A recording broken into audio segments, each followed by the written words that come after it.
හැරදාලා ගියපු කෙනෙක්ගේ ප්‍රශ්නයක්, එහෙම නැති වුණොත් ආදරයෙන් පැරදීමක්, එහෙම නැති වුණොත් තිබුණා වූ ආදර සමතුලිතතාවයක් නැතිවීමක්, මෙන්න මේ වගේ ගැටලුවක් හේතු කරගෙන ඇතිවෙන්නා වූ වේදනාව සමතයකට පත් කර ගැනීමට ඒ බැඳීම නැවත ඇති කරගන්නේ කොහොමද? එහෙම නැති වුණොත් අපිව දාලා කියපු ඒ අදාළ චරිතය අපි ගාවට නැවත ගෙන්න ගන්නේ කොහොමද කියන කාරණාව සම්බන්ධයෙන් බොහොමයක් දෙනා නිරන්තරයෙන් විමසුවා කිව්වොත් නිවැරදි.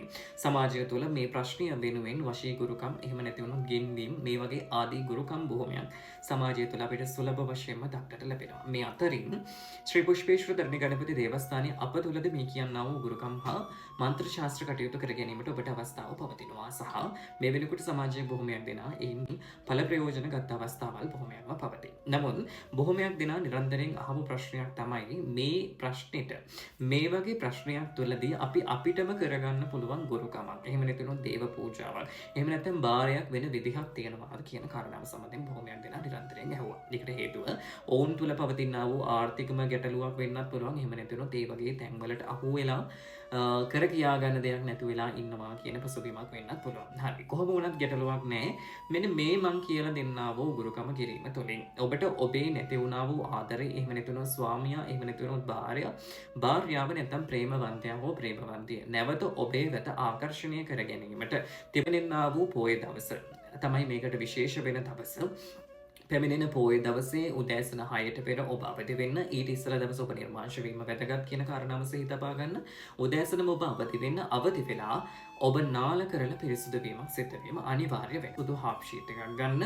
ඔබේ ප්‍රශ්නය රතු පෑනකින් පැහැදිලිව මේ පත්‍රිකාවේ සටහන් කරන්න. ඉන් අනතුරුව ඔබ විසින් අර පහන් 7 දල්වලා ඒ පහන් දෙස බලාගෙන මම මේ ඔබට ලබා දෙන මන්ත්‍රය 121 වතාවක් ගායනා කරන්න. ගායනාවෙන් අනතුරු ඔබේ ප්‍රශ්නය මහා කාලී මෑණියන්ට ඉදිරිපත් කරන්න සහ ඔබ මේ ප්‍රශ්නය නිසා පත්වයේ පිට සිටිනා වූ පීඩනය දෙවියන්ට ඉදිරිපත් කරන්න.